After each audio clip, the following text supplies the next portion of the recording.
Hello and welcome to Sunday Musings conducted by Anubhav Positive Psychology Kolkata. I am Shinjini De and I will be the moderator for today's session. In today's episode, we will dive deep into an extremely relevant topic, which is stress. Stress has become a constant companion for many of us in today's fast-paced world, but how we manage it determines the quality of our physical and mental well-being. To help us navigate through this important discussion, we have with us Dr. Tamalika Debroy, a consultant neuropsychiatrist at Decent Hospital and our in-house psychiatrist. Other than the psychiatric consultations, a variety of services are provided by Anubhav, which includes psychological counseling, career, geriatric, relationship counseling, psychodiagnostic assessments, corporate and educational workshops, and also internships. She has been a part of Anubhav since a very long time, and she has been a part of this journey. So, ma'am, আপনাকে এখানে পেয়ে আমরা খুব খুশি হয়েছি। আপনি যে time বের করে এসেছেন আমাদের খুব ভালো লাগছে। থ্যাংক ইউ আগে থেকেই জানাচ্ছি। তো আমার এই যে আমরা এই কনভারসেশন করব যে আজকের এই রিসেন্ট টাইমসে যে এই স্ট্রেস একটা মানে একটা রোজগারের জন্য আমরা এটা একটা ফেস করছি। তো এই রিলেটেডই আমি আপনাকে কিছু প্রশ্ন জিজ্ঞেস করব। তো আজকের যে এই লাইক ফাস্ট লাইফে এই যে স্ট্রেসের যে কি কি মেইন ফ্যাক্টর হতে পারে যেগুলো আমরা মানে অত লক্ষ্য করি না বা মানে ইগনোর করে যাই ডে টু ডে লাইফে? হ্যাঁ, আসলে স্ট্রেস এমন একটা জিনিস যেটা ডিফারেন্ট এজ গ্রুপকে ডিফারেন্ট ভাবে এফেক্ট করে।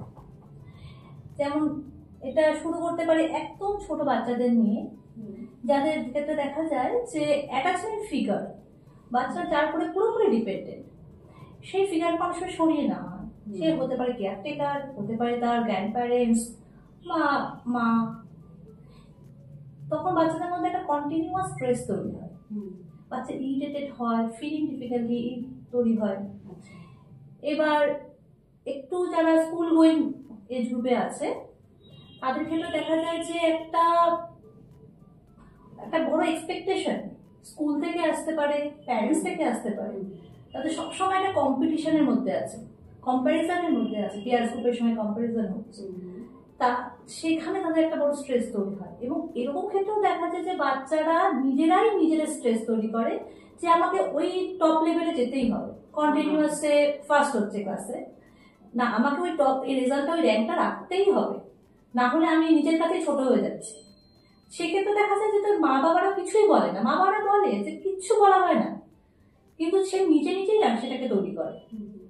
স্কুলের বুলিং আছে যেটা সে হয়তো শেয়ারই করতে পারছে না বাড়িতে, কন্টিনিউয়াস স্ট্রেস ফিল করছে, এই একটা পার্ট। এবার ইয়াং এজ গ্রুপ যেমন যেখানে যাচ্ছে সেখানে তাকে একটা অকুপেশনাল এস্টাবলিশমেন্ট থাকে যে আমি চাকরি পাবো কি পাবো না, এরকম একটা ব্যাপার থাকে। তারপরে রিলেশনশিপসের কিছু প্রবলেম থাকে। মিডল এজ গ্রুপ যাদের একটা লেভেল মেনটেন করতে হয়, তাদের মধ্যে একটা অ্যাডজাস্টমেন্ট প্রবলেম তৈরি হয়, বিভিন্ন অকুপেশনাল এনভায়রনমেন্ট, একটা ঘরে বাড়িতে বিভিন্ন রকম ভাবে। ওল্ড এজ গ্রুপে কি হয়, ওল্ড এজ গ্রুপে একটা সবসময় একটা ইনসিকিউর ফিলিং হয় যে আমার সব হারিয়ে গেল, আমি একা হয়ে গেলাম, ছেলে মেয়ে সব বাইরে চলে যাচ্ছে, আমার কে দেখবে, এবারে তো আমাকে কেউ দেখা নেই, কন্টিনিউয়াস এটা ভাবছে, স্ট্রেস তৈরি হচ্ছে। তো এরকম ডিফারেন্ট এজ গ্রুপ, মানে স্ট্রেস এমন একটা জিনিস যে ডিফারেন্ট এজ গ্রুপে এর উপরে এফেক্ট করতে থাকে। তো মানে স্ট্রেসটা তো মানে একদম মানে পার্ট হয়ে গেছে। তো আমার মনে পড়ছে যে স্ট্রেসকে না সাইলেন্ট কিলার বলা হয়। তো এই যে দীর্ঘ সময় ধরে যে এই স্ট্রেসটা আমরা যে ফেস করছি, এটা মানে বডি আর মাইন্ডে কিরকম এফেক্ট করছে? আসলে কন্টিনিউয়াস যখন স্ট্রেস হয়, যেটা সে নিয়ে যাচ্ছে কারোর সঙ্গে শেয়ার করছে না, কন্টিনিউয়াস মেনটেন করছে সেই স্ট্রেসটাকে, ফার্স্টে এফেক্ট করবে আমাদের সেন্ট্রাল নার্ভাস সিস্টেমকে, সেখানে এফেক্ট করছে। সঙ্গে কি হয়, কিছু মেটাবোলাইটস আছে, কেমিক্যালস আছে, হরমোনস আছে, যেগুলো আমাদের মুডগুলোকে স্টেবল রাখে। তা সেগুলো একটা ইমব্যালেন্স তৈরি হয়। তা এটা হলে কি হয়, বিভিন্ন মাসল টোন তৈরি হয় ইমব্যালেন্সে, নার্ভের প্রেশার হয়, খুব ব্যথা তৈরি হয় সারা শরীরে। এটা একটা ব্যাপার। তার সঙ্গে সঙ্গে কিছু স্টেরয়েড হরমোন বেড়ে যায় শরীরে। স্টেরয়েড হরমোন বেড়ে যাওয়ার সঙ্গে সঙ্গে দেখা যায় কিছু ডায়াবেটিক, তাদের প্রোন টু ডায়াবেটিস, তাদের ডায়াবেটিক তৈরি হয়ে গেল খুব আগেই। তারপরে স্টেরয়েড যদি বেশি বেড়ে যায় শরীরে, কগনিটিভ পাওয়ার কমে যায়। মানে দেখা যায় যে পেশেন্ট বলছে ভুলে যাচ্ছি, খুব ইয়াং এজে যে বলছে যে ভুলে যাচ্ছি। তা ভোলা, এটা একটা ফরগেটফুলনেস একটা বড় ফ্যাক্টর। সঙ্গে গ্যাস্ট্রিক বিভিন্ন রকম প্রবলেম তৈরি হয়, গ্যাস্ট্রিকের বাবেল হ্যাবিটস এর প্রবলেম তৈরি হয়। তা এগুলো তো একটা ফিজিক্যাল সিমটমস তৈরি করছে স্ট্রেস কন্টিনিউয়াস। তো এই যে মানে আপনি বলুন যে এই যে সূক্ষ্ম সূক্ষ্ম যে সাইন্স গুলো যে থাকে, মানে কখন আমরা মানে কি বলবো, মানে দেখেই যেটা বোঝা যেতে পারে যে মানে স্ট্রেসটা মানে হাতের বাইরে চলে যাচ্ছে, আর কন্ট্রোলে আর থাকছে না, তো ওরকম মানে ওরকম সূক্ষ্ম সূক্ষ্ম মানে সাটল সাইন্স গুলো কি কি থাকে? সেটাও একই রকম, ডিফারেন্ট এজ গ্রুপে ডিফারেন্ট সাইন নিয়ে আসে। যেমন একটা ছোট বাচ্চা বা স্কুল গোয়িং বাচ্চা, তারা কমপ্লেন করছে যে বাচ্চা খাচ্ছে না, খাওয়ার একদম কমে গেছে, তারপরে ইরিটেবল, প্রচন্ড পরিমাণে রাগারাগি করছে, ঝগড়াঝাটি করে সব কথাতেই, তারপরে স্কুলে যাচ্ছে না, মাথায় ব্যথা। মায়েরা প্রচন্ড কমপ্লেন করে যে বাচ্চার মাথা ব্যথা, স্কুলে যেতে গেলেই মাথা ব্যথা হচ্ছে। এটা এই একটা বড় পয়েন্ট। তার সঙ্গে এই একটু ইয়াং এজ গ্রুপে দেখা যায় যে বুকে প্রচন্ড ব্যথা করে কিছু সময়ের জন্য, বুকে প্রচন্ড ব্যথা করছে, চিনচিন ব্যথা করছে, এতটাই ব্যথা করছে মনে হচ্ছে হার্ট অ্যাটাক হবে। তা এটা একটা পয়েন্ট। আর সারা শরীরে ব্যথা, শোল্ডার পেন, হেডেক তো শোল্ডার পেন আছে, তার সাথে সাথে মাঝে মাঝে মাথা ঘুরিয়ে পড়ে যাচ্ছে, রেসপিরেটরি ডিস্ট্রেস প্রচন্ড পরিমাণে হচ্ছে। তা এইরকম যখন প্রবলেম গুলো দেখা যাচ্ছে, তার মানে বোঝা যাচ্ছে কন্টিনিউয়াস স্ট্রেসের জন্য একটা ফিজিক্যাল সিমটমস তার মধ্যে তৈরি হচ্ছে। তখন তো বুঝতেই হবে যে এটা একটা। আচ্ছা আচ্ছা, তো এই আপনি যেগুলো বললেন এগুলো সবকিছুর জন্যই কি মানে মেডিসিনের প্রয়োজন? মানে কোন কোন ক্ষেত্রে আমরা মেডিসিনসটাকে মানে দিতেই হবে, না দিলে মানে চলবে না, ওরকম একটা হয়? দেখো, ফার্স্টে যখন পেশেন্ট আসে, এরকম যখন বোঝা যায় যে তার মধ্যে কোনো স্ট্রেস চলছে, তখন দেখা যায় স্ট্রেসটা কি সরিয়ে নেওয়া যায় কি যায় না। দেখা যায় কিছু কিছু ক্ষেত্রে স্ট্রেস সরিয়ে নেওয়া যায়, স্ট্রেস ফ্যাক্টর যেটা কাজ করছে সেটা সরানো যায়, কিন্তু আমরা নাটক করা যাবে না, কারণ একটা পরীক্ষা আছে বাচ্চার সামনে বা কোনো একটা বড় কম্পিটিশন আছে, সেটা করতেই হবে তাকে। কিন্তু সেই স্ট্রেস নেওয়ার জন্য তার সিমটমস তৈরি হচ্ছে, তখন সেই অবস্থায় কি হয়, সেই অবস্থায় তাকে একটু মেডিকেশন দিতেই হবে। মেডিকেশন তখন তার চলে, তখন তার সাথে সাথে একটু সাইকোথেরাপি আছে, সেগুলো চলে। তা সেক্ষেত্রে সে সেই সব জায়গাতে তো নিতেই হবে। যে সিমটমস গুলো বেসিক্যালি বললাম, সেই সিমটমস গুলো তৈরি হলে মেডিকেশন দরকার। আচ্ছা, আপনি যে এই যে বললেন সাইকোথেরাপি, তো এই আপনি অনুভবের সাথে যুক্ত, তো এবার আপনি দেখেছেন যে সাইকিয়াট্রিস্ট আর এই সাইকোথেরাপিস্টরা একসাথেই কাজ করছে।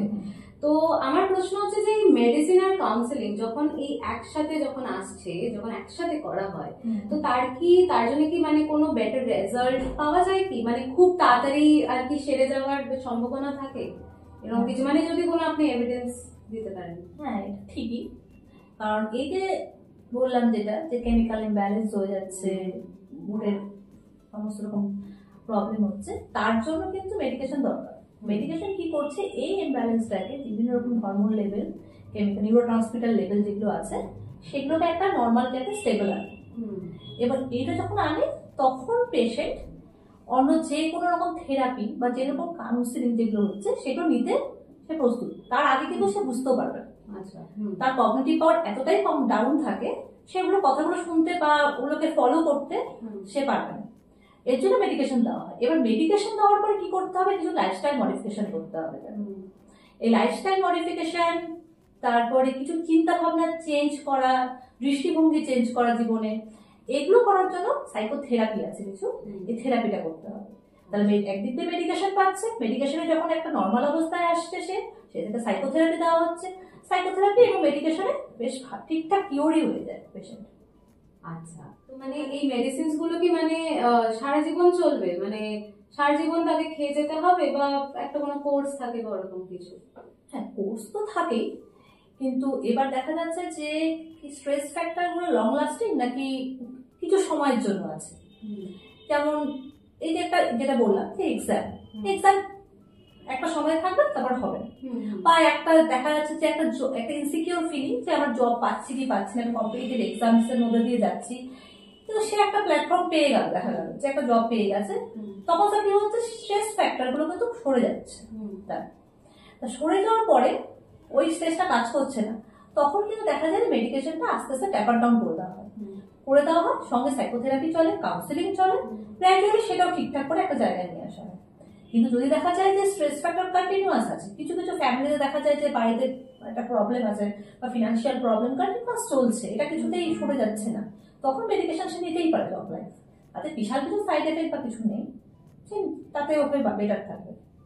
আচ্ছা, তো আমার একটা প্রশ্ন, এটাই আমার শেষ প্রশ্ন হবে এই সেগমেন্টে, যে এই যে এত স্টিগমাটাইজড সোসাইটি, সাইকিয়াট্রিক মেডিসিনস নেব না হলে কিছু যদি একটা হয়, তো এই ক্ষেত্রে মানে যদি ধরুন আপনার কাছে এরকম ক্লায়েন্ট এসছে যে মানে মেডিসিন নেব না বাট তার মেডিসিনটা দরকার, তো সেই ক্ষেত্রে আপনার অ্যাডভাইস কি হবে?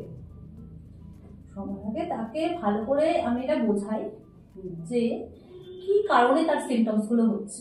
দেখা যায় যে পেশেন্ট সাইকিয়াট্রিস্টের কাছে আসার আগে সে এই যেটা বললাম যে হার্টে মানে বুকে ব্যথা হচ্ছে বা বাউল হ্যাবিটসের প্রবলেম হচ্ছে, তারা কার্ডিওলজিস্ট, গ্যাস্ট্রোন্টারোলজিস্ট বিভিন্ন জায়গায় ঘুরে আসে, কিন্তু তাদেরকে সেই ব্যাপারটা ভালো করে বোঝায় যে কেন কন্টিনিউয়াস স্ট্রেসের জন্য কেন এগুলো হচ্ছে।